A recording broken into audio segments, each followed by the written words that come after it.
Kevin McCullough. Welcome back to Times Square. Kevin McCullough, glad to have you with us. It is That Kevin Show, and so often I have the chance to talk to really smart people far smarter than me about some of the biggest issues of the day, and I am so thankful to get to talk to Patrice Onwuka on a regular basis from the Independent Women's Forum. She rejoins us, talking all things economic policy right now. Patrice, welcome back. Will the Trump tax cuts get extended? That's going to be a big question in this session.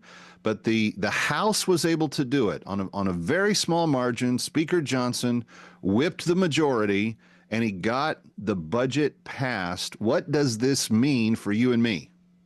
Well, good to see you again. This is hugely important. If you got a paycheck, you probably got a tax cut in 2017, and that will go away starting January 1st of next year if Congress does not extend and make permanent, frankly, those tax cuts from 2017.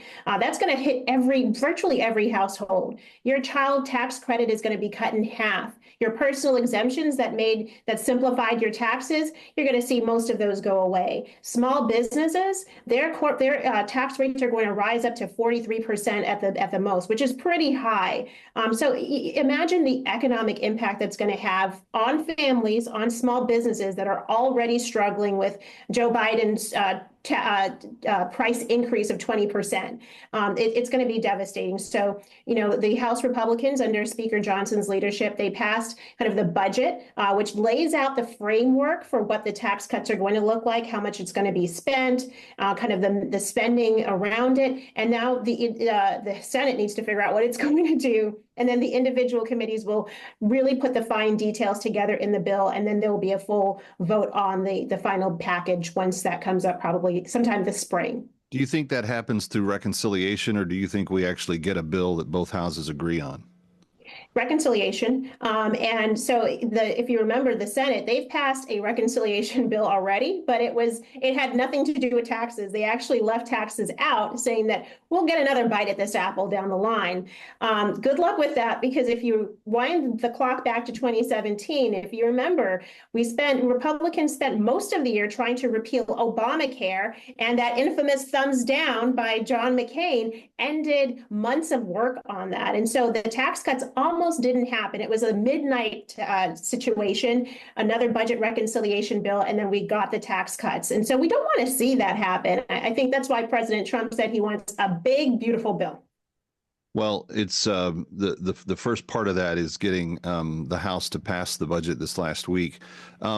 There's lots of complaints, Patrice, on social media. I'm sure you've seen this, but you've got your Elizabeth Warrens and your Alexandria Ocasio-Cortezes and other people that are running around going, hey, the president promised he was going to lower the prices on how people live, and he hasn't done it yet. 30-something days into his new administration.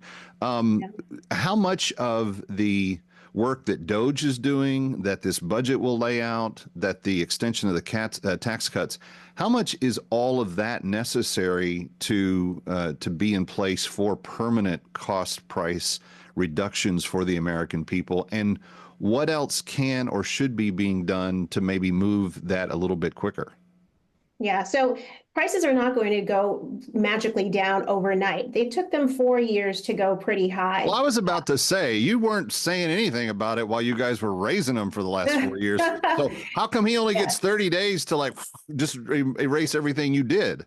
Exactly. I mean, I think there's understanding that it's going to take some time, and but what do you do with that time is important. So permitting reform, I know it sounds wonky, but really it is about increasing the amount of domestic energy production we have in this country, as well as being able to export more oil on the global markets. So once that happens, and then in addition, you see the tax cuts, cutting spending, which really is also a driver of inflation, and the federal spending, the fact that we finance our federal spending through the Federal Reserve printing money. When we cut back on spending, that's going to have a long-term impact as well on the economy. And so it's going to take time, but as production increases, as people are working, as businesses have certainty, and that's a big one, Kevin. Mm-hmm. Small businesses and large corporations, they have not known what was going to happen with tax cuts. And so once that certainty is off the table, once they know that tax tax cuts are done and good, then they can start to plan out and reinvest in their businesses. That means increased paychecks. That means new bonuses.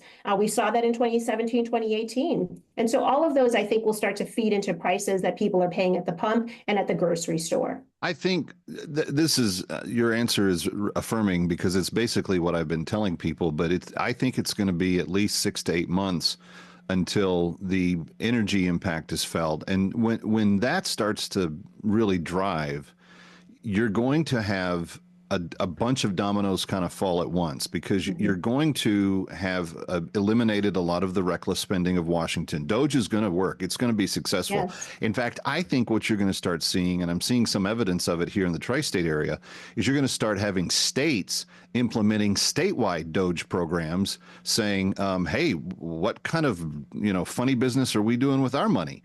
And if you get the right people elected and you clean up government and you get rid of all of the waste and abuse that's in the system, that allows even for some of the necessary programs to be funded more strongly and then eliminating a lot of programs that are not serving anyone well. I don't know what we get out of Gay Elmo Sesame Street in Iraq. I don't understand what that's about.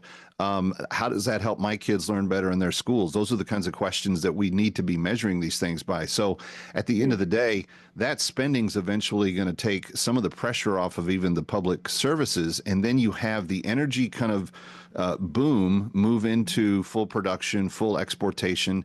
And I think that we're going to be a net export king when it comes to what the global economy looks like. No one can keep up with us.